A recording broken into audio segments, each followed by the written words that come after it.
Dear viewer, we wish you a pleasant journey through this thread of answers. Have you ever sorted anything by price, high to low, and if so, what was it? Pretty much anything when I look on eBay. If you price low to high, there's dozens of pages of stuff that's like $1.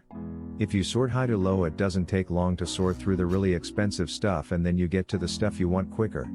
On Craigslist, people will list their crap for $1 to game the search results, then include a much higher price in the description. Similarly, on Amazon, a lot I will see something like, $25 costs $0 shipping.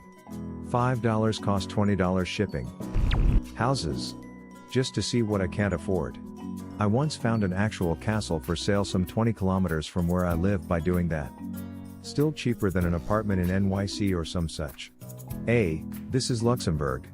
Property prices aren't exactly low here.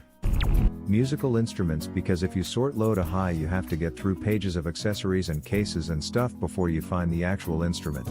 Also, the cheapest version of most instruments is not worth getting.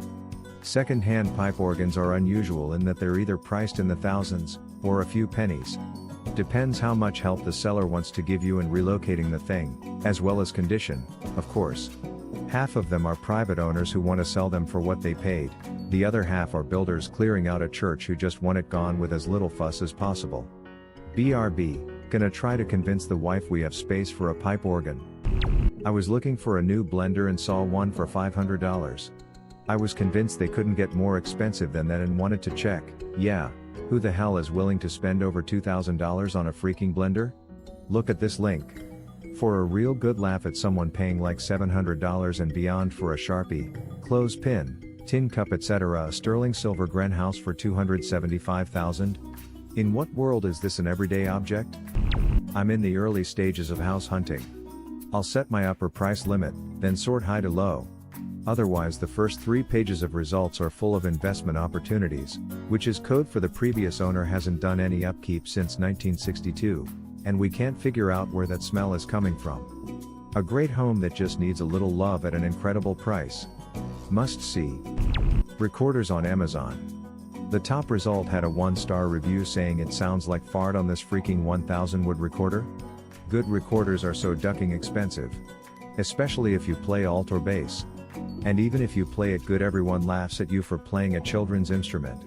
Just get a clarinet and stop being bullied. Tools. I don't always buy the most expensive. But I'm so done buying the cheapest. I'm young enough that I plan to get a lot of use out of anything, so I want it to last or at least work very well. This table saw is $300, it's garbage and the table isn't even flat, the measurements aren't accurate and the fence isn't square to the blade. Or this table saw is $2,000 and you'll have it for the next 40 years, it's solid and works beautifully. I grew up with the philosophy to buy cheap, then when it breaks, buy high-end. May sound privileged, but usually everything, especially clothing sites. There are usually really good deals in the middle, and it's easier to scroll through the most expensive because the items are larger. Low-high, you may be scrolling through pages of earrings. High-low, you've got pages full of jackets, shirts, pants, and it's usually straight to the point. Now, I don't know about you guys, but I really hate scrolling through pages of earrings or socks and underwear. I just want to see the good crap. Can you not just filter out the earrings, etc.?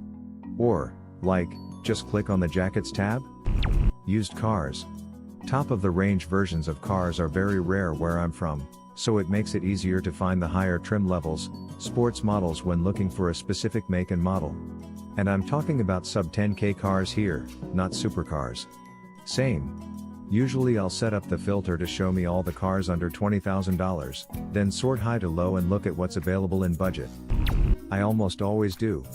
I want to see the overpriced items and compare them to the mid and low-priced ones. I almost always find something similar for half the price of the most expensive version. Had to scroll too far to find what I do. I find the features of the highest priced items that I appreciate most and then find the cheapest items that have those features. Many times you can also check the reviews of that product to see if those features hold up to the rigor of everyday use, as sometimes the cheaper quality part will yield or break earlier than a higher quality counterpart. Most times there is a middle ground product that uses high enough quality parts to last a long time and also has additional features that help certain functions perform better. If I'm buying tech stuff, e.g. most recently a wireless keyboard, I'll sort price high to low because I'd rather pay a little bit more for a brand I know, trust/can read reviews of, than a cheaper mode. Didn't always do it that way, but it seems to work out as more economical because they last longer. I'll just go on r/buildup sales and sort by which links have a comment saying this is it, chief. That sounds useful. I'll probably end up using it to get an idea for what a good sale price is and end up getting something else. The only thing I've ever done this with was a pillow. Last year, my old man, who's bedridden, was complaining about his head and neck overheating, so I went out to find a solution. The most expensive pillow had this special memory foam and built-in gel padding. It was $200, the cheapest was about $10, negligible because it didn't do what we needed, which was keep his skin cool. I still can't believe I spent that much on a pillow, but it was for someone I love. The crazy thing is, everything I buy for myself, except underwear, I buy secondhand. I prefer to recycle clothing rather than waste resources creating more, and I try never to buy clothing with microfiber either, it's kinder on the earth. Wanted a decent high-end graphic card, so sorted high to low. The most expensive one ended up being nearly $10,000, which was quite a shock. Those really expensive ones are workstation cards, meant for things like CAD and CGI/animation rather than gaming. And let's not forget Bitcoin mining, which is one of the main reasons why the price of graphics cards got driven up. I do this whenever I'm looking for quality and something rather than affordability. It's not too different from sorting by low to high, since I usually end up buying from somewhere in the middle because the highest priced items are usually rips-offs. Yeah. It's the difference between getting the best thing you can afford versus the cheapest thing that is acceptable. If you start at the top, you can see what you are compromising to get a lower price. If you start at the bottom, you see what you get for a little more money. Restaurants, so I can see what's on the fancy menus. I learned of this in my bar management class. Those are anchor items. Usually outrageously overpriced items which subconsciously convince you that other items are more reasonable and encourage you to spend more. A $25 steak seems like a lot, but when they have a $58 steak it seems like a better deal. Typically anchor items are not even high quality or their best items. If you want a good experience, you don't buy anchor items, you go to a different restaurant that regularly serves that dish. There's another reason for it: expense accounts. Lots of restaurants have an expensive item on the menu, often a steak, that business travelers and people taking clients out for dinner can charge to the company and don't really care what it costs, within reason. Cat food. You are either giving the best meals to your companion, or experimenting with budget lazy lunch ideas. Great answer, either way. My brother used to buy gourmet cat food for his cat that you could give to a human and raise no questions.